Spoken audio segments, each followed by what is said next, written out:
Now Marley was dead to begin with. There's no doubt whatever about that. So begins the haunting story of Charles Dickens' Christmas Carol. The writer uses this very intriguing hook to set the scene and to capture the reader's interest right off the bat. What possible importance could the life or death of this Marley have to a story titled A Christmas Carol? The author does this to make it mysterious, to set the tone. This is a story of ghosts. There's a reason he mentions deaths right off. This is one fact you must keep in mind, otherwise the whole mystery might be tainted with the mundane. If the first visitor was a ghost, if it wasn't a ghost, if it was some trick of Marley's or the others, the whole thing might be tricks too. In order to really get into the feel of the story, the audience needs to know without question that they are dealing with a ghost. So, my wonderful viewers, I begin this analysis with a similar caution and for a very similar reason. I want you to focus on one thing that will make this episode strange and mysterious. Now, the animation was completely finished to begin with. There is no doubt whatever about that. The script was written, the character designs were set, and most notably, the long, laborious process of animation was done. The fractions of the pie were positioned over Me-K.O's head, Five's button was smashed, Phil's bunny gift was in the canister. I'll get to what that means later, but remember that, before the first episode of Glitch Text was ever released for our viewing pleasure and the theories began for our torment, the animation for this episode was finished. But first, let me rant a little. Like you ever ask permission for that, Betty, you say as you roll your eyes in exasperation. I know, but I really want to rant this time. I get the necessity of clip show episodes. I get why they are made. I get why they show up halfway through the show. I even get why one is especially necessary in a show that was unnaturally chopped in half like Glitch Text was. First, animation is hard and time-consuming. If there is a set number of episodes required, having a clip show gives the hardworking animators a break and saves the studio some money.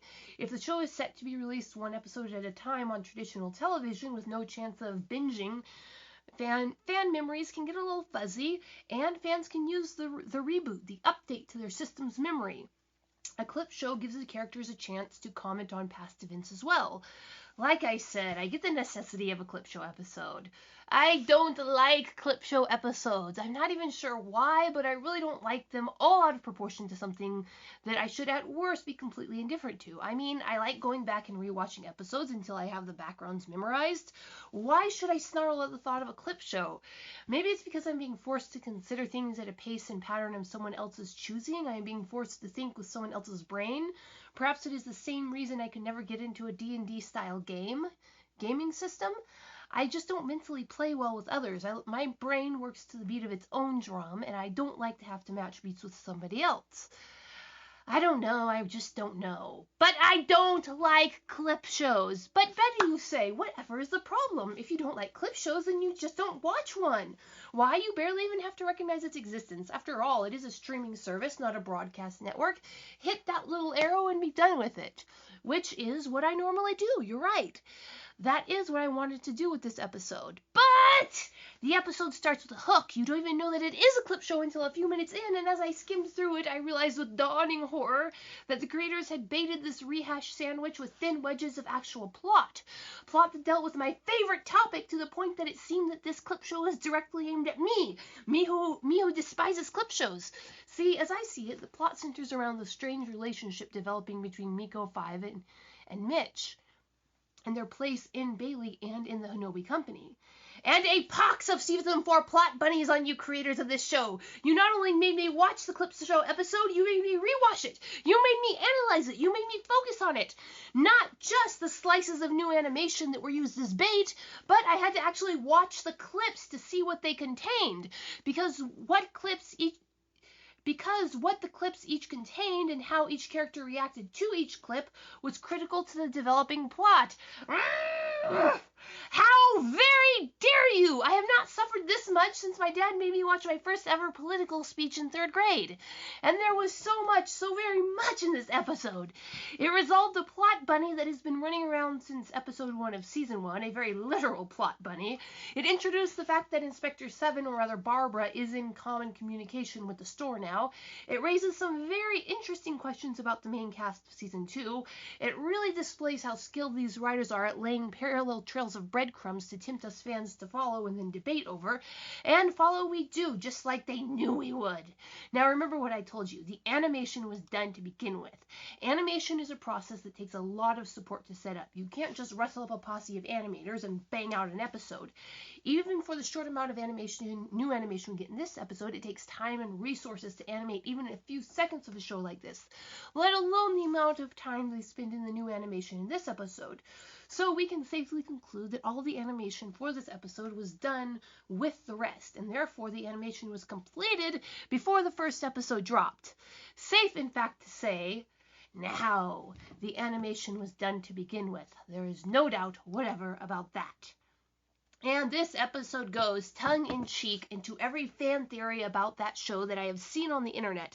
Not only that, it discusses the theories giving almost the exact amount of time and energy to each individual theory in near exact proportion to the amount of attention and energy that the theories get on the internet.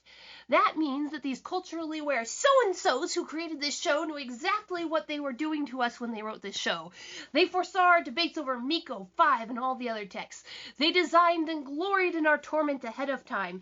They dangled the fuzzy mouse of plot in front of us and watched us dance like Mrs. Bush going after Audrey's ponytail. These creators are scary good, and I am nearly as pleased as I am disturbed by this revelation. Now, enough of the general stuff. There is enough in this episode to set me talking for days, so let's focus on my two personal favorite subjects, the strange duality that the creators write into the show, and one character, Mitch Williams. Now, there are a lot of different ways to interpret Mitch's behavior in this episode, and at least two of them, the two most common ways, are perfectly logical and supported by nearly the same amount of evidence, so there's no way to judge between them at these 2 points. By them, I mean the two main explanations that I came up with to explain Mitch's behavior. There, again, you know, that strange duality. It might be one thing, it might be a very opposite thing, and the show drops hints to both, but doesn't confirm either one. First, you have the most obvious explanation. Mitch, being human in the show, simply allowed the emotional stress to freak him out, and he genuinely believed or strongly suspected that Me-K.O was a glitch and viewed her with fear. After all, we have seen that Mitch can be very emotionally vulnerable when he is startled or stressed or when a situation is getting out of his control. There have been numerous occasions where he yelped or yowled in fear.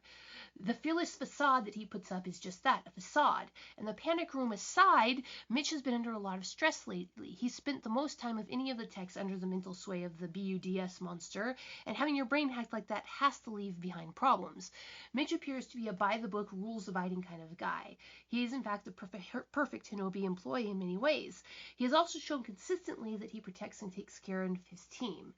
Given human nature, it is entirely possible that under the stress of the situation set up, he cracked and genuinely believed that the rule-breaking, order-defying Me-K.O was a glitch. There is no way to prove that he didn't think so, and there's plenty of evidence to say that he did. However, there are also loads of evidence for another theory that contradicts this first one. And the second theory also splits into another two pathways, both equally plausible. Now, I will go into all three theories that I came up in far more depth in another video, but the basic idea for the second theory is this. Mitch has something to hide. Mitch knew perfectly well that there was no actual glitch in the room with him. Mitch knew that the evidence of his misdeeds, however, his illegal gaining of XP, or of his outright treason against Hinobi were recorded and might show up in the screen at any moment. He doesn't start really negative reacting to things, you'll notice, until the scene is shown of him letting Ridley escape. Something that nobody commented. They were having too much fun with their magic camera, or magic television as Me-K.O called it. They didn't notice him shoving Ridley into the portal.